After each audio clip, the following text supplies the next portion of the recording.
Second sex Simone बेवार द्वारा फ्रांसीसी भाषा में लिखी गई पुस्तक है, जिसने स्त्री संबंधी धारणाओं और विमर्शों को गहरे तौर पर प्रभावित किया है। इसे नारीवाद पर लिखी गई सबसे उत्कृष्ट और लोकप्रिय पुस्तक में गिना जाता है। उन्होंने ये किताब 38 साल की उम्र में लिखी थी और इसे उन्हें लिखने में 14 महीने लगे थे। 978 पेज की 2 वॉल्यूम वाली ये किताब 1949 में आई थी। स्त्री अधिकारवादी विचारधारा वाली सिमोन की ये पुस्तक नारी अस्तित्ववाद को प्रभावित तरीके से प्रस्तुत करती है। यह स्थापित करती है कि स्त्री जन्म नहीं लेती बल्कि जीवन में बढ़ने के साथ बनाई जाती है। करेंगे बुक पर बात, लेकिन उससे पहले अगर आपने अभी तक हमारा चैनल नहीं सब्सक्राइब किया तो कर लीजिए और बेल आइकन भी दबा लीजिए ताकि आपको हमारे सारे लेटेस्ट अपडेट मिलते रहे। मैं हूं ओशी और आप देख रहे हैं बुकबाज।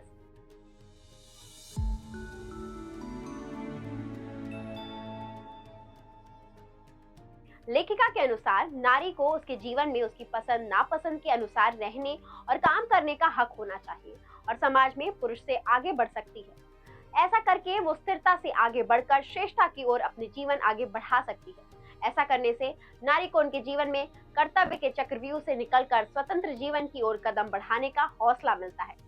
द सेकंड सेक्स एक ऐसी पुस्तक है जो यूरोप के सामाजिक, राजनीतिक व धार्मिक नियमों को चुनौती देती है, जिन्होंने नारी अस्तित्व एवं नारी प्रगति में हमेशा से बाधा डाली है और नारी जाति को पुरुषों से नीचे स्थान दिया है। अपनी पुस्तक में सिमोन ने पुरुषों के ढकोसले से नारी जाति को लाद कर उनके जीवन में आई समस्याओं पर सोच न करने की नीति के विषय में अपने विचार प्रदान किए हैं। इसका हिंदी अनुवाद स्त्री उपेक्षित नाम से हुआ है। द सेकंड सेक्स असल में लेस टेम्स मॉडर्न्स के शीर्षक से लिखी गई है, जो जून 1949 में छापी गई थी। इस किताब का दूसरा भाग पहले भाग के छपने के कुछ महीनों बाद ही प्रकाशित हो गया था। सिमोन ने अपनी विचारधारा 2 अलग औरतों से प्रत्याशित की थी, एरिका जॉन्ग और ग्रेमन गीत, जो स्त्रियों के अधिकारों पर समर्थन करती थी। नारी मिथक या सत्य एक ऐसा अध्याय है जहां लेखिका सिमोन कहती हैं कि किस तरीके से पुरुष ने समाज में महिला को दूसरे का दर्जा दिया। वे कहती हैं कि पुरुष ने नारी को चारों ओर झूठे नियम कानून बनाकर उन्हें उस आश्वासन में रखा कि उनकी जगह पुरुष श्रेष्ठ है।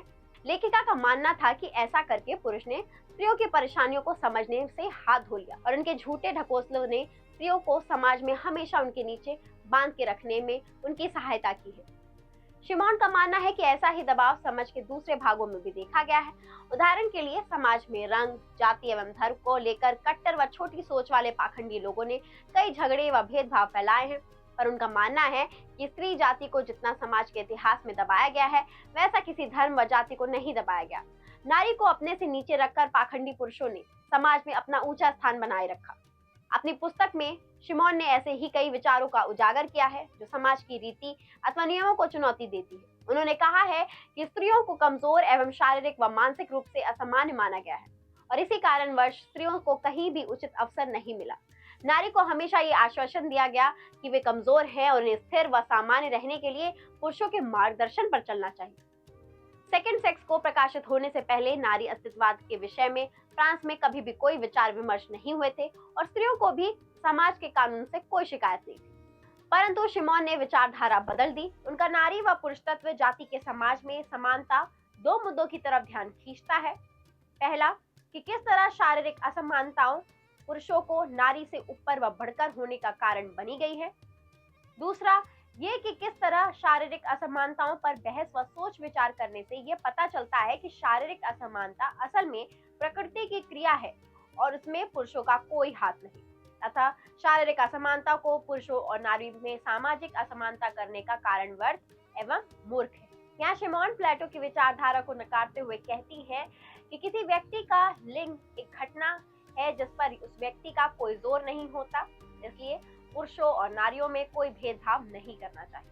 नारी अस्तित्व के लिए सिमोन ने कई योगदान दिए हैं, परंतु फिर भी कभी सिमोन ने स्वयं को एक कट्टर स्त्री अधिकारवादी नहीं कहा। परंतु 1960 to 1970 के स्त्री अधिकारवादी मोर्चों के बाद